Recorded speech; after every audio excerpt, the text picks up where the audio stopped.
Guys, ఎలా ఉన్నారు? బాగున్నారా దేవుని బిడ్డలారా? నేను బాగున్నాను. Welcome back to my long video. మా దగ్గర గులాబీ పువ్వు పూసింది. ఎంత బాగా ఉంది చూడండి. దేవుని ఆశీర్వాదము గులాబీ పువ్వు చెట్టు మీద ఉన్నట్టు మన మీద కూడా ఉండాలి. మా కన్నడలో గులాబీ పువ్వు చెట్టు మీద దేవుని పాట ఉంది తెలుసా? గులాబీ హువి పాడనా? మీకు పాడనా లేదు అడగకుండానే పాడినా కదా, మళ్ళీ అందుకే స్టాప్ చేసి మళ్ళీ మీకు అడుగుతున్నా. పాడాలని ఎంతమంది అంటారో వాళ్ళు కామెంట్ చేయండి. పాడుతున్నా వినండి. గులాబీ హువినంత యేసురాజా, నన్నేసురాజా, గులాబీ హువినంత యేసురాజా, నన్నేసురాజా, బరుతారో నన్నేసురాజా, గులాబీ హువినంత యేసురాజా, నన్నేసురాజా. ఈ పాట ఫుల్ పాట కావాలంటే కామెంట్లో కామెంట్ చేయండి. మీకోసం ఫుల్ పాట పాడడానికి నేను సిద్ధం. ఎంతమందికి ఎక్సైట్మెంట్గా ఉంది పాట వినాలి అని కామెంట్ చేయండి, సరేనా?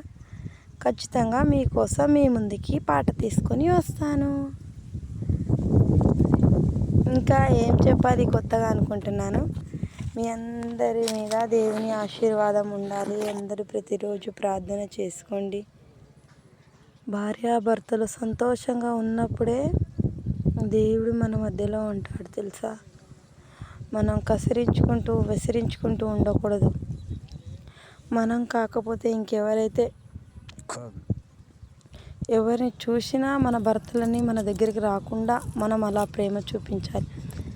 భార్యాభర్తల దంపతుల మధ్యలో ఏముండాలి? ఖచ్చితంగా ప్రేమ, అనురాగ, ఆప్యాయత ఉండాలి.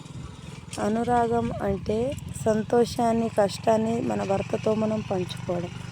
మరియు ఆప్యాయత, అనురాగం అంతా ఉండాలి. మన భర్త మీద మనకు జాలి, దయ, కరుణ అంతా ఉండాలి. ఏదైనా ఉంటే ఇవ్వాలి, లేకపోతే ఇవ్వాలి. మన దగ్గర ఉంటే సహాయం చేయాలి. వాళ్ళ దగ్గర ఉన్నప్పుడు ప్రేమగా అడిగితే మనకు ఖచ్చితంగా ఇస్తారు, కాదనరు తెలుసా?